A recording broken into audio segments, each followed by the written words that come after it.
hello and welcome back to another episode of the Behind the Docs podcast. I'm here today with David Narayan, founder and CEO of Anata Inc. David, first off, thanks for coming on. Really appreciate it. Yeah, of course. Happy to be here. Wear match. This is a really cool opportunity for us as well. So very happy to be here. Glad to hear. Thanks again for coming on. I guess to get started, why don't you give us a bit of a background, to yourself, getting into the logistics space, the fulfillment space. You guys do a lot over at Anata, so I guess just give us the background, the high level. Yeah, of course. Anata started off as a marketing agency, just some friends who really love product, really love marketing it. They love introducing ourselves to brands and understanding what it's like to be an entrepreneur. And so we love that aspect of it. And one thing when we first started was how much of a headache the fulfillment side has been for a lot of the SMB brands that we worked with. They're marketers. They kind of just wanted to do the fun parts of marketing, and so did we, but we needed them to stay in stock. We needed them to fulfill faster and meet SLAs for Amazon. And so we were like, well, let us help you with that. We, a few handful of brands, and we just started shipping them, hired a close-knit crew, and started off in sub 2,000. It was like 800 square feet with just a bunch of product, and then quickly grew to 2,000 square feet to 10,000 square feet. Now we're in 40,000 square feet. And we're like, wow, we can chase this all day long with fulfillment. And we decided, all right, well, we have a good spot right now. We have a great community in our facility. Let's just find a better way to operate, and developed our own software and kind of grew from there. So we've launched our software this year, mostly because we needed better software for our fulfillment services. Billing, how do we make sure that we provide better client services? And then we're like, yeah, this is actually really good. We should show this off to brands as well as 3PLs, and kind of went from there. But we love product, we love fulfillment and operations, and we love just supporting in any way we can for the brand and warehouses. But yeah. That's awesome. And getting into the space, what would you say is kind of the biggest, obstacle or learning curve that you had to deal with? Every brand is different in such a dynamic way that we love that they come to the table with, what they're trying to achieve, and what they're trying to achieve from one brand to another has to be adapted. And from a marketing perspective, we understand that we can fit operations in ways that still fit. But from a fulfillment perspective, man, we had to really get creative. We had to really make sure we were planning ahead of time, and we really need to make sure that we had a software to support that. And so the biggest part was being adaptive to each brand's needs. And that's been something that we've slowly are getting better at over the years. And then as the industries change, and as new compliance issues change, and as new marketing efforts change, we just have to continuously be adaptive to them. So it was hard to learn that perpetual adaptation to this industry, but now it's like fun. What's next kind of thing. Yeah, so one thing I've learned is that during logistics, you got to be, open to change. If you're not, you're Right. stuck, if you will. Yes. Yeah, exactly. I guess moving forward into the brand, what is the type of brand that you really service? We love SME brands. Like my background is in like conglomerates. They own multiple brands, and we're forecasting multiple brands. I love that. But then at my heart, with my team's heart too, we love starting up brands. What can we do here? We love SMB brands. We love working with founders with boots on the ground and hands on the keyboards, trying to fix problems. That's who we really love to work with, and across all industries, from like hazmat and batteries to cosmetics to apparel. But we love SMB. So those SMB brands, anywhere to startup phase, like, hey, I have an idea, all the way to $5 million a year. We just love the passion that radiates from them. It's always fun. And in terms of finding, those smaller businesses a solution, do you find that sometimes it's a little bit more difficult to get the full scope of work, as opposed to, a more seasoned business where they've worked with different fulfillment partners before, they know exactly what they need? What does that process look like for you, I guess, in terms of, educating the brand as to, what they need and how you can actually service them? Right. And that comes back to the adaptability of things. They're coming into it not knowing like what a great process is like, right? And so where we come into play is like, here, actually follow these steps. This is what you need to prepare for. If you do this, you're going to run into this barrier and have to restart. And you're just not going to want to do those kind of things anymore, from production all the way down to fulfillment and packing and then prepping for retail. Like working with brands in that capacity has been really fun to educate them on. But they always come like if they're started down a path and you just foresee it, that's kind of hard for us to like, hey, you need to actually take a couple of steps back and tell them that. But we know, 5 years from now, 1 year from now, you're going to absolutely appreciate that we're just giving you this information. And so, yeah, that's one aspect for sure. I think that answers your question. Yeah. And in terms of the services that you offer to your customers or your partners, are you a type of guest fulfillment center that is highly specialized in your scope of work, or to kind of accommodate anything and everything? With SMB, we're specialized in the SMB side. So when it comes to like our larger clients and beyond that, especially in retail, we want you to be able to go to a retail partner that specializes in that. And that's not us. And just being completely frank, like we know that requires a certain finesse, a certain scale, right? And so when we work on the SMB, we're more fluid in working with SMBs than it is for like those who are larger. So we try to be more adaptable. So we definitely specialize in being adaptive to the SMBs and working with them and letting them come in and see us work and allowing that to happen. And it just gives us a better relationship. So we know that there's a line between what we're great at and what we're not great at. And so working with that flexibility for those small businesses, yes, right, we can definitely that. We're just getting started with FBA, or we're very small volumes in FBA, so those processes are needing to be taught and learned. And how do we grow you? So we consider ourselves like the incubator for small brands versus those who have, C-level operators to directing and operators, right, all the way down where they have that chain of command. Versus now, which is completely like our current customer base, which is like, I'm the CMO, COO, and I have my wife helping me package boxes, to a team of 10, right? Versus teams of 200. And so, right. Awesome. And okay, so my next question may come off as like a little blunt, or a little bit rude, but marketing is seen as very, it's fun, it's vibrant. Whereas when you think of like logistics and supply chain, I mean, it's not really the sexiest business in the world. Like, we'll keep it real. How do you go about kind of tying the two? Because you do operate in kind of both fields. Right. Partnerships here is so important. And I'm a marketer, but I'm mainly operations marketer. And so from an operations marketing perspective, it's basically, I know spreadsheets, I know forecasting, I know demand planning, but I also know demand generation and how we're going to get the demand generation and what the conversion rates are. So I'm very much that side of marketing. So my going over to the fulfillment side was like a really smooth transition. I'm heavily reliant on those who are in content generation and influencer management and social media management, right? All the pretty stuff. And so I have to be really reliant on my partners for that versus the transition, because there's a link, and that's me right there in the middle, is that link between the two of those industries, marketing and fulfillment. Because you're right, fulfillment is like not cool, but as soon as you walk into a warehouse where it's clean and is moving like smooth, it's art. It is cool, man. It's pretty neat when you walk into a really well operated fulfillment center.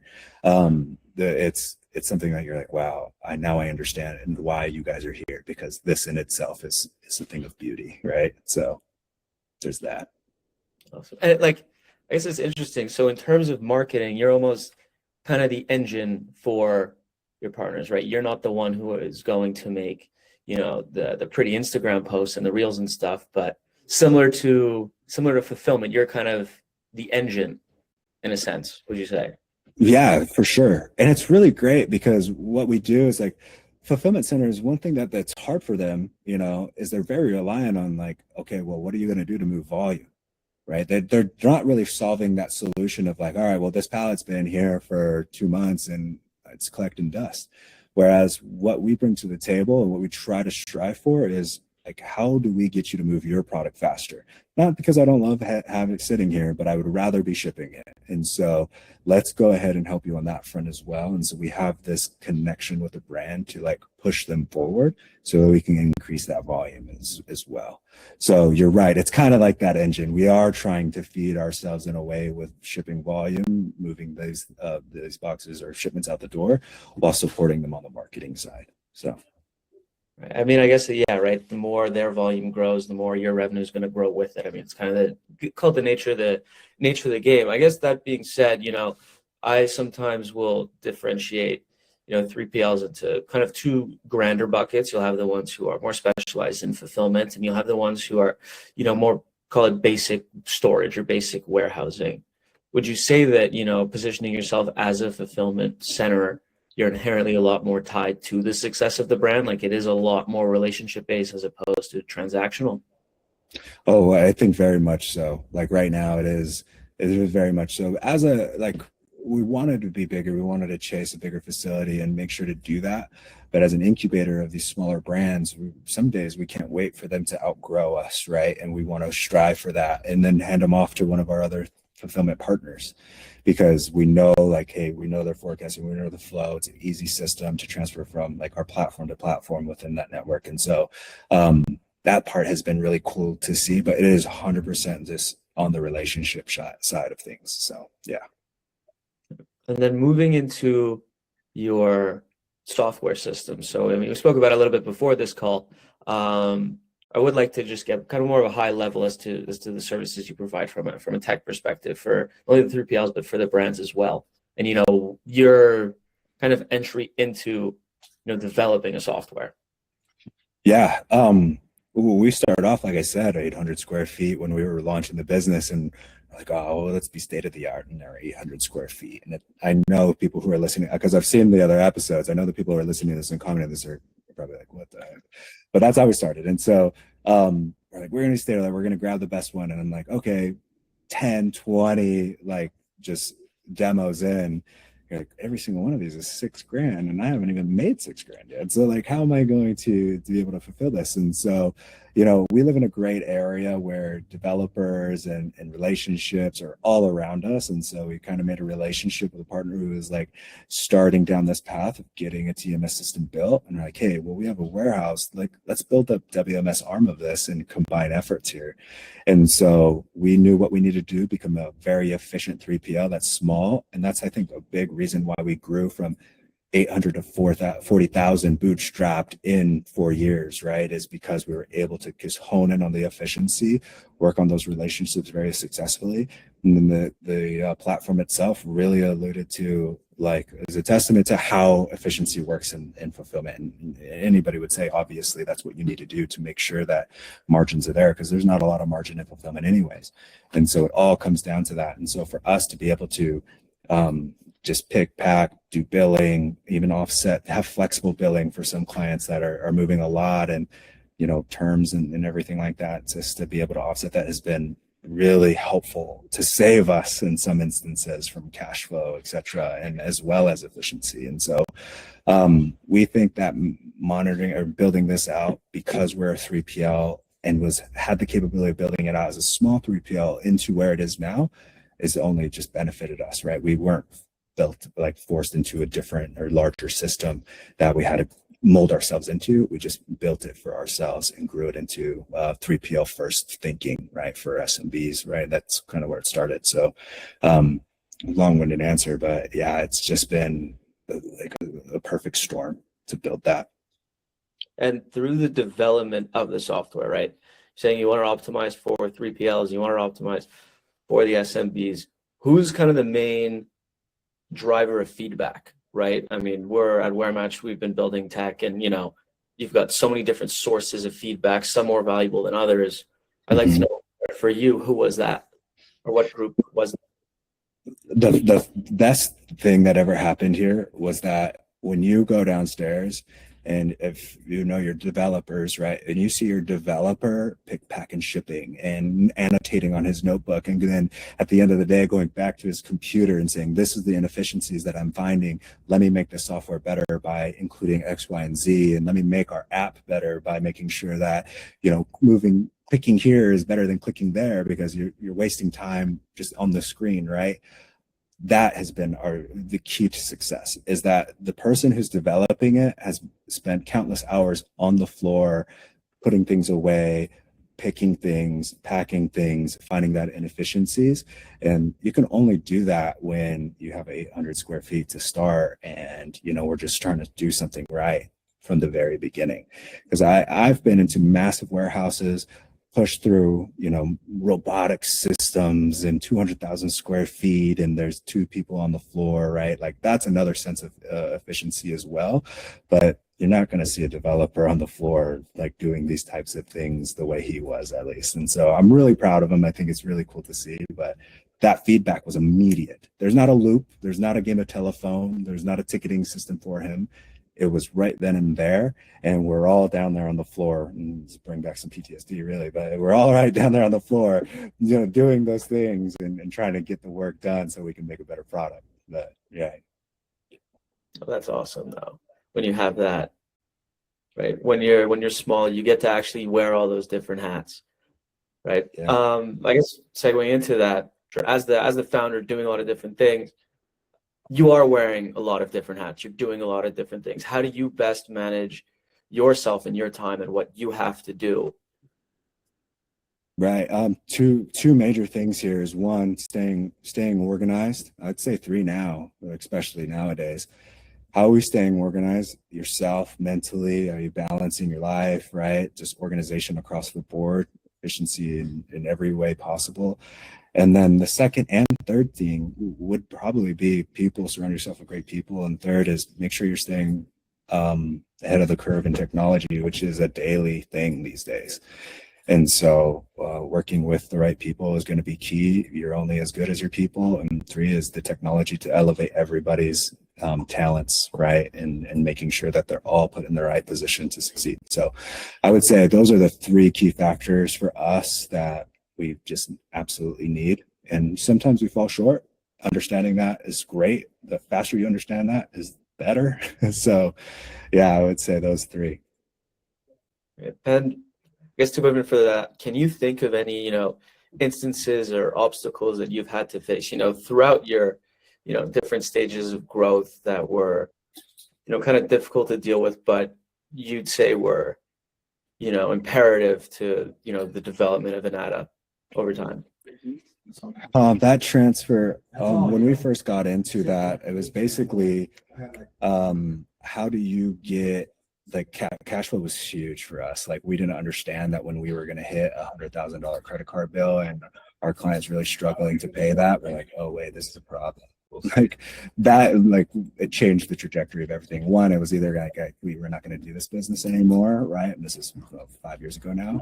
Or 2, we're going to persevere and push through, figure out this problem. And then that's kind of was the incubation of the software in itself, was like, okay, how do we make sure that this business is bulletproof and we can still support the relationships of these brands as heavily as possible. So I would say that was a big one for us. And then ergo, it built in this flexible billing process for us where, most of the softwares were this or that. There's no flexibility, very rigid. Whereas now it's a lot more flexible, especially for our 3PL partners that use the software right now. It's hard. You're not going to get a client to say, hey, look, yeah, of course I'll prepay. It's like, okay, well, not if they're not been prepaying forever since the relationship.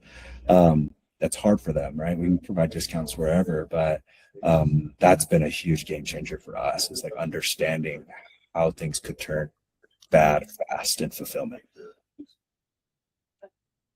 And moving forward from that, going into the tech side, right? Over the past, 5 years, huge developments in a few different, realms of, the fulfillment space, whether it be for marketing, whether it be sales channels, whether it be organizational channels. What would you say is something that, still kind of needs to be caught up from a technological perspective within the space? Within the space or my company? Because I'll tell you one thing. I just came back from Manifest, and maybe I hope I'm not the only one feeling. There's no way I'm the only one feeling this way, but I feel like ancient coming back from there. I saw a drone flying and picking a package right above. I was like, "What? Are you serious? Like that's insane." So from a hardware perspective, and from just a artificial intelligence perspective too, of how people are utilizing that and just calculating all the data that they can for forecasting and projecting and understanding is insane, and I can't wait. It's a really fun place to be in. So there's a lot of work to be done, but there's still a lot of room for a lot of people to be in this space, I think. Yeah. I guess that being said, when you're thinking about using robotics and automation to improve efficiency, what you're taking away from that is, at the end of the day, it's a very relationship driven industry. Yeah. So do you find that, having, all the bells and whistles in your facility, depending on your positioning in the market, may actually kind of hurt your core value prop? I actually 100% do. And not to say that there's not a place for it, but that's where partnerships are great. Like when a customer outgrows us, it's so satisfying to put them in a position with a partner that could scale them, through robotics like more than we could. And then that's okay. That's where it is. But at the time of where they are in the state of their business, we are the best fit, right? Where it wouldn't be otherwise. And so they want to come in and they want to say, oh, this is how the packaging, like, oh, this is how it's going out the door. Oh, and if it's just in a place where it's gated off because you can't be back there with the robots, like it's a little more difficult. You can pull one at a time, you can do those things, but there is a time and place, I think, for the stage where we're at and the stage where it needs to be with robotics, and further on beyond that for sure. And then going towards, I guess, you discussed the notion of fit. When you're, reaching out to brands, or when brands are finding you, how do you kind of assess that relative fit? What does that process look like on your end? Yeah, I would like to say that we're 100%. We find the fit on that first few calls, and it works out perfectly every time. You got to do your best and due diligence when finding that right partner. And depending on the stage of the 3PL you are in, sometimes you have to adapt to the partner versus the partner adapting to you in a way, right? And so for us, we do our best in understanding, one, what their workflows are at, what stage of the company they're at, understanding like it's okay that they're not a good fit for us, but being able to find a place for them regardless and supporting that is also okay. I think the community and fulfillment versus the community and marketing is really interesting dynamic when it comes to a partner that, if I was a marketing agency and it wasn't a good fit for a client, you're not giving it to your competitor. You're going to force that sale, right? Whereas in fulfillment, it's like, oh, this isn't good, but I have a buddy down the street where he does this kind of stuff and he's in a much larger facility. I think you should go to them. I think they would actually, here, let me just make an introduction to you. That is crazy. That's a night and day difference between the marketing side. And maybe I'm wrong. Maybe I just know the wrong marketing competitors, but yeah, you're like, I will close this deal in marketing versus, you know what, I think we could find a better place for you. And so, yeah, that's interesting. Yeah, there's one thing I've noticed about the industry is everyone's very buddy. I guess that being said, moving forward from that, from a tech perspective, a lot of, digital marketplaces, matchmakers, platforms have come along to, help the brand identify their best fit partner. My next question to you is, where do you see these platforms actually helping out the brand or helping out the 3PL, and what aspects? And then conversely, where do they kind of miss the mark, right? You can't really capture everything with a website. So I want to understand kind of where you see things. Well, that's where WearMatch comes into place, honestly. Like for us, at least, like you saw our form page and what we're trying to collect at the beginning. It was too generic. It was a lot more difficult. So to rely on WearMatch to be able to build something like this out and for us to utilize has been a huge game changer, because we could quickly see, well, one, they could quickly see what our capabilities are from the get-go, right? They're not going to fill out an RFQ page unless it's it's perfect. Like they think it's a good match already. And so you kind of already filter that down to, okay, I think they could do what we need them to do. And then you can kind of continue that conversation to, oh, this is actually moving forward.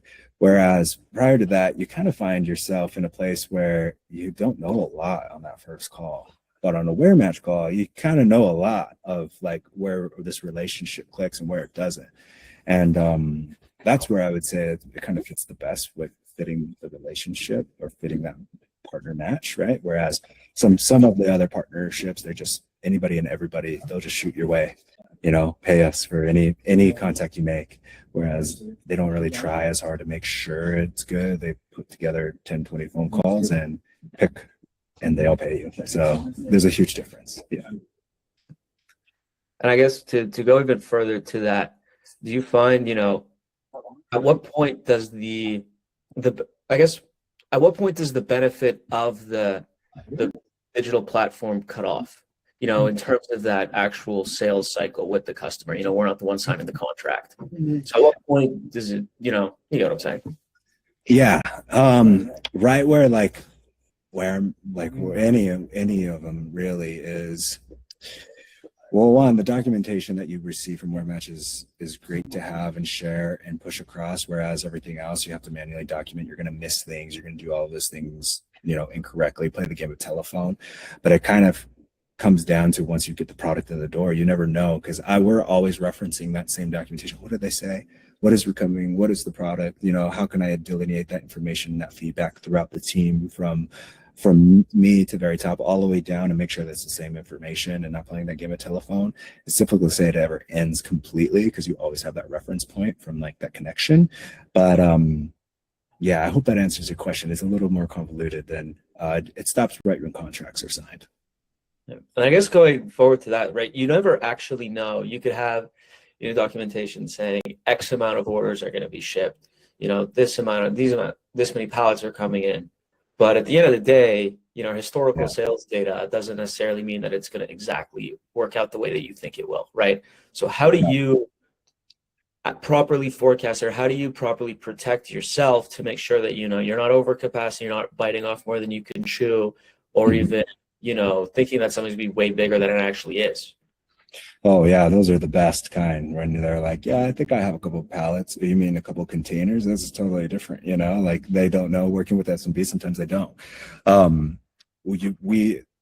usually only bites you in the butt when you're not honest up front, like when you're just trying to close the deal. That's when we noticed it when we were smaller, especially like, oh, yes. You're like, okay, great. And then we get it and you're like, oh, we weren't expecting this. And so, we learned from those mistakes for sure as we started, but that's a quick learn. You'll learn that fast. But if you're trying to say things that you can't do, and you kind of have to put a shut up when it comes down to it, and so you can't last if that's what you're doing. So being very granular in what you're offering and making sure what you're representing to the client up front is clear. And sometimes that's hard when you're just landing on your landing page. You're like, okay, what is this? But when you can kind of get into it a little bit more, like, we'll wear a match RFQ page or listing page, and you pull everything up in detail, so you can kind of find out if that's a good fit or not, like we said before. And then is there a notion of, really having to educate the customer, right? So you were saying, sometimes the volumes will be off because they simply don't know, right? But is there kind of a part of you that has to really focus on, right, this is exactly what we're offering you and this is what everything means, right? They don't know the lingo. So yeah, that's our benefit too, because we come from marketing. So we know the translation of fulfillment through marketing's eyes, right? And so we can basically be able to speak to them through the marketing version of that, fulfillment language. Because fulfillment jargon still to today, as I was walking around Manifest, was like, I have some education to do when it comes to that. So yeah, a lot of education, a lot of making sure, a lot of are you sure's, in other words, right? With those clients for sure. And then I guess from a marketing lens, we talk about marketing in the fulfillment space and the 3PL space as being, kind of behind. Why do you think that is? I know exactly why. There's a lot of other things to keep up with and do on fulfillment versus, making something pretty and look good and convert, right? Um, Surrounding myself with operators outside of marketing, that they're not there to play. They're there to make sure things are smooth. And so that's one of the biggest things that I've noticed is like they could care less what it looks like. Does it get the job done faster and efficiently? And is there cost savings at the end of the day? And am I going to provide a better service for the customer?